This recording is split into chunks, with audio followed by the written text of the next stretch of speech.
bienvenue. Aujourd'hui, on explore comment l'intelligence artificielle s'immisce dans nos expériences culturelles, nos voyages. Oui, on la voit partout, musées, planification de voyage, même des expériences virtuelles. Et pour décrypter tout ça, on s'appuie sur des analyses de trobelai.com. Tout à fait. On va regarder 3 points. L'IA dans les yeux culturels, le potentiel, disons, du métavers pour le tourisme, et puis ce concept de jumeau numérique du voyageur. L'objectif, c'est de voir clair. Le potentiel, oui, mais aussi les défis. Est-ce que l'IA enrichit vraiment nos visites ou est-ce qu'elle distrait? Et le voyage virtuel, est-ce crédible? Jusqu'où ira la personnalisation? Avec quelles conséquences? Commençons par les musées. L'IA promettait beaucoup, non? Accessibilité, interactivité. Exactement. Les sources de Trouble AI le montrent bien. On parle de traduction instantanée, de parcours personnalisé, Des audioguides plus malins, peut-être? oui, ou même de la réalité augmentée pour voir des reconstitutions, par exemple. Et puis, l'IA peut aider à gérer les flux de visiteurs. C'est vrai que ça peut fluidifier. Mais le risque pointé dans les analyses, c'est que l'outil prenne le dessus. Qu'on interagisse plus avec l'écran qu'avec l'œuvre. C'est ça, le risque de standardisation aussi.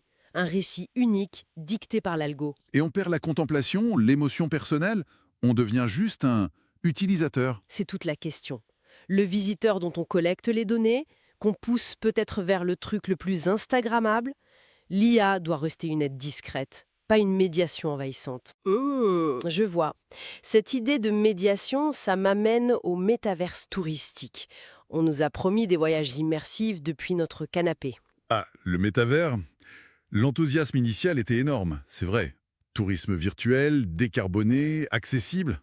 Et aujourd'hui, concrètement, La réalité est plus nuancée. L'adoption reste faible. C'est cher, pas toujours très ergonomique. et puis ça manque de réel, non? L'odeur, le contact, l'imprévu. Précisément. Ça ne remplace pas l'expérience sensorielle du voyage, la surprise, le hasard. C'est assez lisse comme expérience. Donc le métavers touristique, une fausse bonne idée. Pas forcément à jeter complètement, hein. Les analyses suggèrent plutôt un rôle de complément. C'est-à-dire? Pour des publics empêchés, par exemple, pour leur donner un aperçu, ou pour la formation des professionnels. Ah oui, ou même enrichir le voyage réel, préparer sa visite virtuellement ou avoir de la réalité augmentée sur place. On va plus vers un tourisme hybride. Hybride. D'accord. Le virtuel qui augmente le réel, pas qu'il le remplace. Voilà.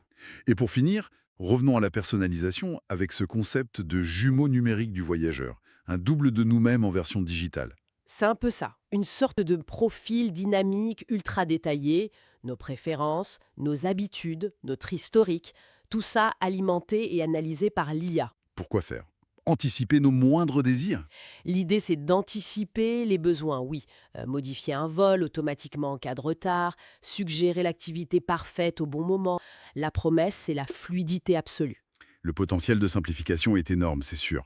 Mais les questions éthiques aussi, j'imagine. Nos données et qui les contrôlent? C'est le point crucial soulevé par Troubelai.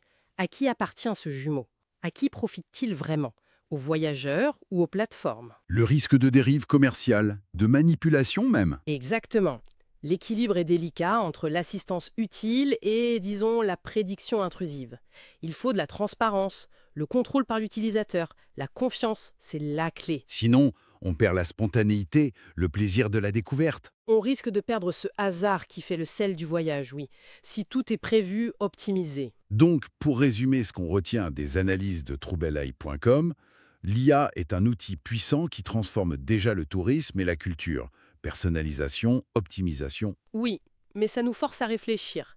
Qu'est-ce qu'on veut préserver? L'authenticité? La place de l'humain? Le contrôle de nos données? L'IA comme en service ou l'IA qui redéfinit carrément l'expérience. C'est ça. Et les acteurs du secteur doivent vraiment intégrer ça pour innover de manière responsable, centrée sur l'humain. Et pour finir, peut-être une question pour réfléchir. Face à ces IA qui veulent tout anticiper, quelle place on laissera, nous, volontairement, à l'imprévu, au hasard, à l'authenticité dans nos voyages et nos découvertes futures?